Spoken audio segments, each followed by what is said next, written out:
Vous avez découvert l'univers de Warhammer 40 000 via les différents jeux existants, et souhaitez aller plus loin dans votre exploration de cet univers, ou bien vous êtes un amateur de bonnes histoires, et d'univers fictifs développés.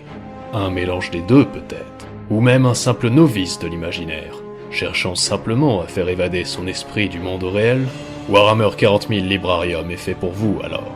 Pour cette chronique, nous allons nous intéresser au futur sombre et moyenâgeux du 41e millénaire.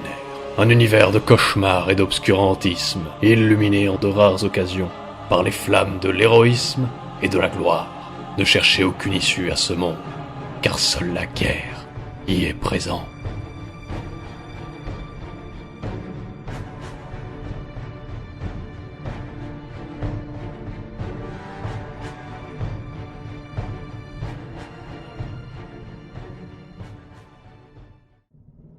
Le Warp est une dimension parallèle à notre réalité.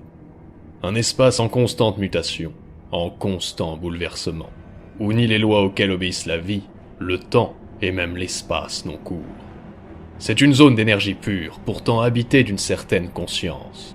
Cette conscience dépasse toute compréhension. Aucune logique, aucun but ne semble l'habiter, si ce n'est la folie.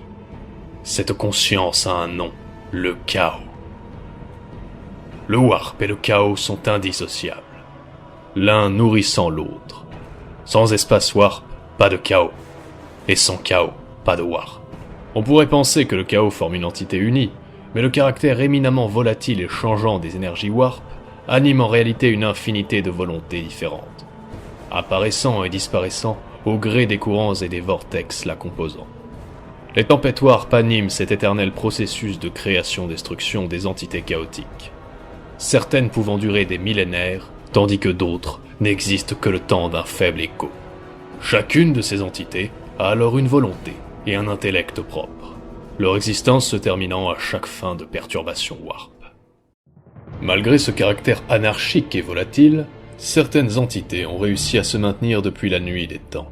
Ces consciences ont acquis une telle unité qu'elles sont à même de manipuler le Warp lui-même, afin de servir leur noir dessein. Bien que tirant leur existence du Warp, elles ont réussi à en détacher leur personnalité et leur pouvoir. 4 puissances forment ces entités inflexibles. Ce sont les 4 puissances du chaos: Khorne, Tzeentch, Nurgle et Slaanesh. Ensemble, ils forment les 4 dieux du chaos, et en leur nom et en leurs idées, d'innombrables légions de démons mineurs et d'hérétiques viennent servir leur noir dessein. Khorne est le dieu du sang et de la guerre. Il siège au sommet d'une montagne le crâne, arraché à chacun de ses ennemis lors des batailles faites en son nom. Sa soif de sang et de mort est insatiable. Il est l'incarnation de la violence brutale et absolue, la destruction incarnée, tuant et massacrant sans distinction, afin de combler son noir appétit. Le dieu du sang est souvent représenté comme un guerrier gigantesque, le corps entièrement couvert d'une épaisse cuirasse écarlate et or, ne laissant émerger qu'un fragment de son visage bestial. Tzeentch est connu sous bien des noms. Il est l'incarnation du hasard, des intrigues et des complots. Doté d'un œil omniscient, il est capable de lire le destin. On dit qu'il possède un plan pour chaque être de la réalité, le tout formant une stratégie complexe et torturée, qu'il est le seul à comprendre. Tzeentch se nourrit du besoin et du désir de changement de chaque être vivant. De par ses immenses pouvoirs, il est également considéré par de nombreux adeptes comme le dieu des sorciers. Quoi qu'il en soit, celui que l'on nomme le changeur de chemin, le maître du hasard, le grand conspirateur, ou encore l'architecte du destin, se nourrit de l'ambition des hommes, du simple démuni espérant un bouleversement au plus riche seigneur assoiffé de pouvoir. Nurgle est le seigneur de la maladie et de la pestilence. La putréfaction et la corruption physique sont ses royaumes, et la plupart des maladies et épidémies sont de son seul fait. Ce seigneur de la peste est représenté comme une créature obèse et bouffie, le corps perclus de furoncles, de pustules et de plaies. Il est en décomposition permanente, arborant une peau verdâtre qui laisse ses organes internes pourris à l'air libre. Ce seigneur de la décadence se nourrit du désespoir des êtres vivants, de leur crainte de voir leur corps se désagréger et de mourir. C'est cette peur et la volonté de vivre qu'elle engendre qui conduit des âmes égarées à se tourner vers lui. Slaanesh est quant à lui la plus jeune des entités du chaos. Il est l'incarnation du plaisir, de la luxure et de la perversion. Le seigneur des plaisirs est souvent figuré comme un androgyne, une beauté surnaturelle, mais néanmoins dérangeante. La recherche des plaisirs hédonistes, de la transgression des tabous et de la sensualité viennent renforcer son influence. Son apparition remonterait à la chute de la race extraterrestre des Eldar.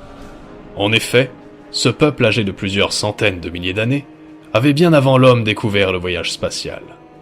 Leur évolution dans tous les domaines était telle que peu à peu, ses membres oisifs se penchèrent vers des savoirs et des plaisirs interdits.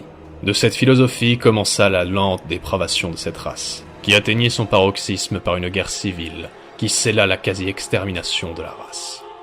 Ce sont ces pensées et le génocide en résultant qui donna naissance à l'entité démoniaque dénommée Slaanesh.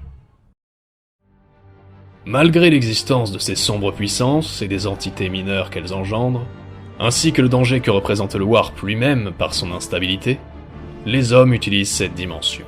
En effet, le Warp, en tant que réalité parallèle à la nôtre, a permis le voyage spatial à travers l'ensemble de la galaxie par la possibilité qu'il offre de traverser l'espace et le temps.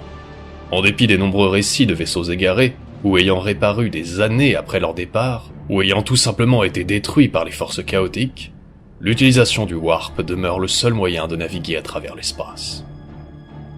Mais il est une réalité encore plus terrible concernant le Warp, que nous avons déjà évoquée. Une vérité telle qu'aucun espoir de salut ne semble possible face aux entités du chaos.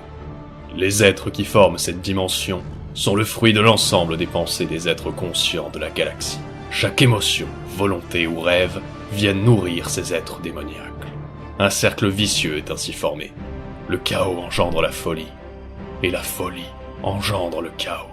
L'incarnation la plus manifeste de ce danger sont les Psykers, des êtres vivants en lien direct avec le Warp, et pouvant manipuler la réalité. Ces sorciers sont un danger autant pour eux que pour leurs semblables, et chacune de leurs âmes est une porte d'entrée pour le chaos vers notre réalité.